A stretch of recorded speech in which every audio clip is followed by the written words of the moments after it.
नमस्कार, मैं युधिष्ठिर उपाध्याय। नेपाल में हालात सुधरने के बजाय लगातार बिगड़ते जा रहे हैं। अब यहां से जो घटनाएं सामने आ रही हैं, उससे तो साफ होने लगा है कि जो आंदोलन सरकार के खिलाफ था, अब वो भारत विरोधी बनता जा रहा है।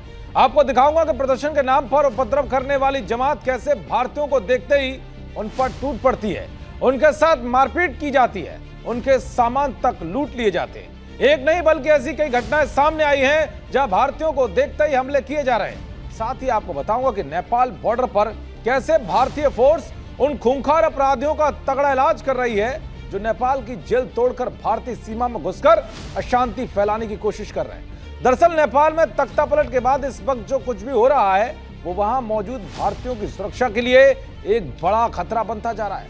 अब यहां उपद्रवियों की भीड़ भारतीयों पर हमला कर रही है। हाल ही में आपने वो वीडियो तो देखा ही होगा जिसमें नेपाल में फंसी एक महिला मोदी सरकार से मदद की गुहार लगाती हुई दिखाई दे रही है और वो बता रही थी कि कैसे नेपाल में भारतीयों की जान खतरे में है।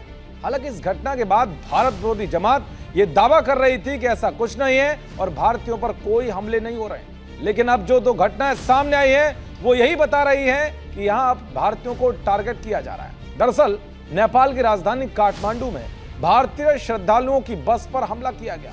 आंध्र प्रदेश से आए तीर्थयात्रियों की बस पर काठमांडू के पास उपद्रवियों की भीड़ ने यह हमला किया है। एक रिपोर्ट के मुताबिक तीर्थयात्री पशुपतिनाथ मंदिर दर्शन करके लौट रहे थे, तभी उनकी बस पर पत्थरबाजी की गई।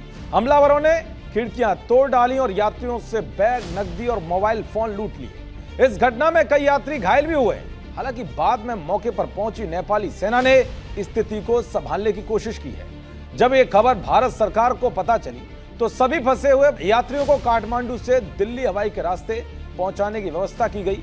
बस के ड्राइवर ने बताया कि उनकी बस यूपी में महाराजगंज के करीब सोनौली बॉर्डर पर पहुंची थी, तभी भीड़ ने हमला बोल दिया। तो वहीं एक और घटना ने पूरे भारत को गुस्से में ला दिया है। दरअसल नेपाल के काठमांडू में जब दंगाइयों ने एक लग्जरी होटल में आग लगा दी तो उसमें गाजियाबाद की एक महिला की जलकर मौत हो गई। ये महिला पशुपतिनाथ मंदिर के दर्शन के लिए काठमांडू गई थी।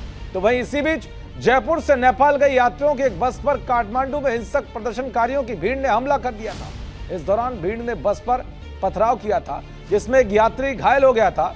जयपुर से करीब 500 लोग 10 बसों से अलग अलग ग्रुप में 3 धाम की यात्रा पर गए थे। इनमें से एक ग्रुप की बस पत्थरबाजों के निशाने पर आ गई थी और बस क्षतिग्रस्त हो गई थी। नेपाल में ऐसी घटनाएं तब से और ज्यादा बढ़ गई हैं जब से हजारों कैदी नेपाल की जेल तोड़कर बाहर निकले हैं। ये अपराधी भारतीय सीमा में घुसने की कोशिश कर रहे हैं, लेकिन हमारी खुफिया एजेंसियां और एसएसबी का जवान पहले से सतर्क हैं और उनकी धरपकड़ की जा रही है। एसएसबी ने नेपाल बॉर्डर से अब तक करीब 70 कैदियों को गिरफ्तार किया है। नेपाल में भड़की हिंसा के चलते उत्तर प्रदेश, बिहार और पश्चिम बंगाल से लगते नेपाल बॉर्डर पर सुरक्षा बढ़ा दी गई है। उधर भारत सरकार अपने नागरिकों को नेपाल से सुरक्षित निकालने के लिए कदम उठा रही है। खैर, जिस तरह से भारतीयों पर नेपाल में हमले शुरू हो गए हैं उससे इतना तो साफ है कि अब यहां भारत विरोधी उपद्रवी गैंग एक्टिव हो गया है और इस पर भारत सरकार को जल्द से जल्द कोई बड़ा फैसला लेने की जरूरत है। देखते रहिए जी न्यूज़। नमस्कार।